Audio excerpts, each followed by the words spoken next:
지난 2005년 옛 국립중앙박물관이던 경복궁 분회에 가죠. 용산에 새로 지은 박물관으로 전시 유물을 옮기기 위한 막바지 작업이 한창. 한때 석탑과 석등을 비롯하여 부도, 탑비 등 국보급 석조 유물들이 그득했던 경복궁 안쪽 야외 전시구역도 이제는 한산하다 싶을 만큼 텅 빈 상태다. 하지만 이곳에 단 하나, 법천사 지광국사 현묘탑만은 유독 그 자리를 그대로 지키고 있다. 이 사리탑이 나홀로 남겨진 말 못할 사연은 과연 무엇일까?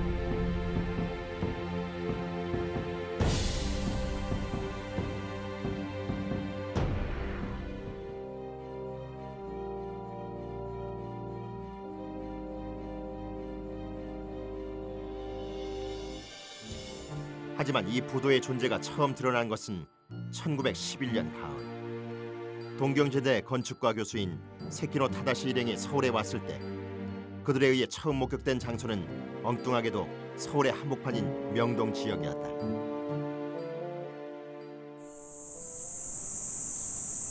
일본에 있는 동경대학교를 찾았다.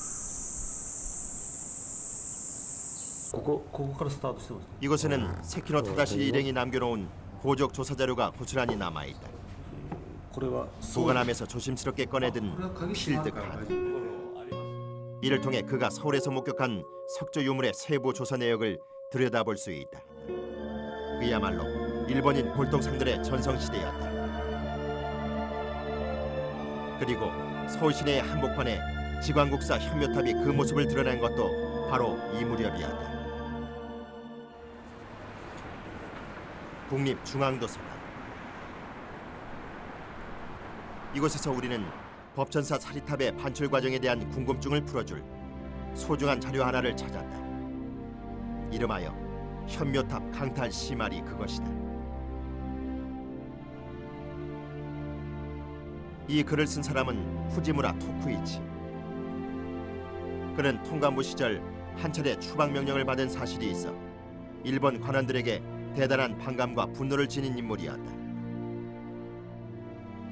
여기서 강탈 시말이라고 한 것은 조선 총독의 횡포로 선량한 일본 시민의 소유물이 빼앗겼다는 뜻이다.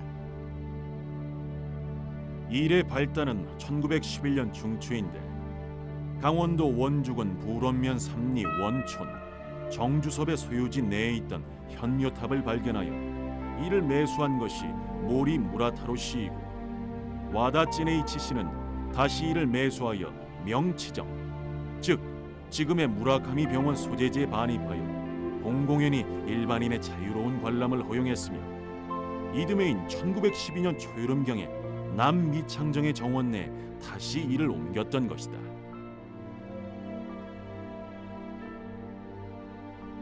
이것은 후지무라가 차록한 현묘탑의 최초 반출 경이다.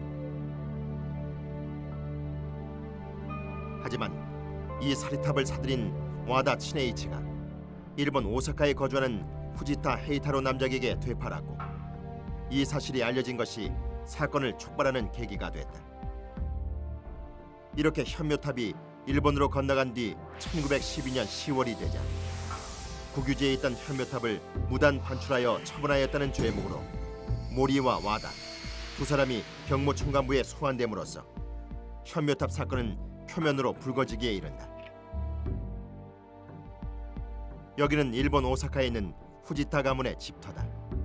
메이지 유신 이후 등장한 대실업가 후지타 덴자부로 남작과 그의 아들 후지타 헤이타로 남작이 살던 공간이다. 그런데 선대 후지타 남작이 세상을 뜬 시기가 1912년 4월 초. 그리고 현묘탑이 오사카로 팔린 때가 그해 5월 말이었으니 불과 2달 후였다. 후지타 헤이타로 남작이 이 사리탑을 사들이는 일에 심혈을 기울인 것은 바로 자기 아버지의 명복을 비는 일과 관련이 있었다. 한번 빼앗긴 우리 문화재의 운명은 그래서 더욱 고달팠던 것인지도 모른다. 한편 현묘탑 사건으로 경무총관부에 소환된 와다는 서둘러 일본으로 건너갔고 큰 돈을 들여 후지타 일가에 넘겨진 사리탑을 되가져왔다. 그리고 그해 연말 이를 조선 총독부에 헌납하는 것으로 상황은 일단락됐다. 다시 현묘탑이 모습을 드러낸 것은 1915년 공진의 당시 경복궁 안에 갇힌 현묘탑의 운명은 그때부터가 시작이었다. 그만한 고난을 잇따라 겪고도 최고 걸작의 풍모를 그대로 간직하던 지광국사 현묘탑. 하지만 이 유물조차도 피해가지 못한 참변이 있었으니 6.25 한국전쟁이다. 처참하다 못해 보는 이로 하여금 저절로 울분이 느껴지게 만드는 한 장의 사진. 난데없는 포탄을 맞아 산산조각으로 부서진 현묘탑의 모습이다. 석사자만 간신히 제자리를 지키고 있을 뿐 바닥에 흩어지고 깨어진 조각이 무려 1만 2천이었다. 하지만 그때 그 시절을 살아가는 우리의 형편이 넉넉지 못했던 탓일까. 이러한 몰골조차도 제때 수습되지 못했다.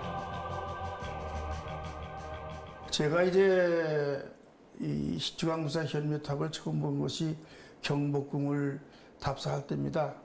그때가 1953년도 가을인데 경회를 보고 올라오는데 산산조각이 난 탑이 하나 쓰러져 있어요. 부도가. 그게 바로 지광국사 현묘탑입니다.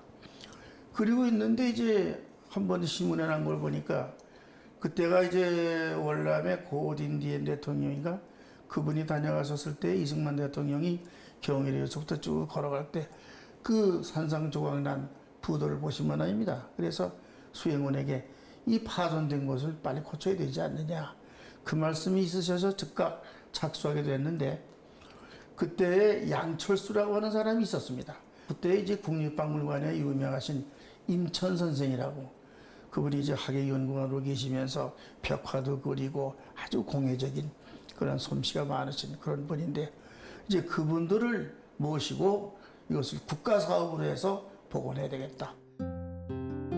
이 당시 현묘탑의 복구 공사를 담당한 사람은 국립박물관의 학예관 임천이었다. 1918년 일본에서 반환된 후 경복궁 근정전 회랑에 방치되어 있던 경천사 탑을 수리하여 다시 세운 이도 바로 그였다. 현묘탑 수리 공사는 그의 감독하에 1957년 11월 2일 이후 한 달 보름여에 걸쳐 진행되기에 이른다. 이거를 수리할 수 있는 사람 양철수가 또 주변에 입구해가지고 하나하나 설계 도면을 다 만들어서 해야 될 텐데 이와 똑같은 돌을 거기서 구해야만이 될 거 아니겠습니까? 그래서 강화도에서 돌을 채취한 걸로 압니다. 그럼 왜 그러냐면은 조각이 있는 것은 그대로 붙이는데 속에 떨어져 나간 조그마한 조각 있잖아요. 그게 그 당시에 얘기로는 조그마한 조각까지 1만 2천 조각이 났다는 거예요. 그걸 이분이 다 씌웠다는 겁니다. 10개, 10개 씌워서. 그래서 이제 쪼가리들은 그걸 부셔가지고 새로 채취해온 돌을 가지고 믹서해서 서로 이래가지고서는 땜질을 하는 거죠. 그리고 조각은 그대로 놓고 땜질을 하고 그래서 그것을 이제 완성을 하게 됐는데 그러니까 얼진 보게 되면은 전체적으로 보면 아주 원형처럼 잘 보이지만은 가까이 보게 되면은 땜질한 자리가 눈에 띄고 했습니다. 그래도 막 그렇게 원형을 갖추게 됐다고 하는 곳에서 거기서 대단한 의의를 느끼고 있었습니다. 너무도 빼어난 탓에 너무도 탐이 일본인 골동상에 의해 원래의 절터를 벗어나 서울로 옮겨지고 끝내 만신창이의 몸으로 남은 지광국사 현묘탑. 반출문화재에 기구하고 고단했던 행로를 상징적으로 말해준다.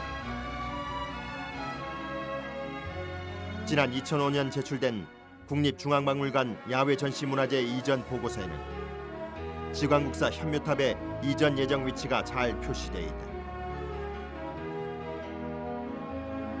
장차 유물 이전에 관한 추가 논의가 진행되면 현묘탑은 바로 이 자리에서 관람객과 마주치게 될 것이다. 지금까지 이 사리탑이 여기저기 옮겨다닌 횟수는 무려 8차례가 넘는다. 그때마다 해체 결합을 반복했을 테니 그 사이에 이 석조 유물에 가해진 피곤함이야 오죽했으리야. 지광국사 현묘탑이 머물러야 할 9번째의 위치는 과연 어디일까? 그리고 그곳은 그야말로 최후의 안식처가 될 수 있을까?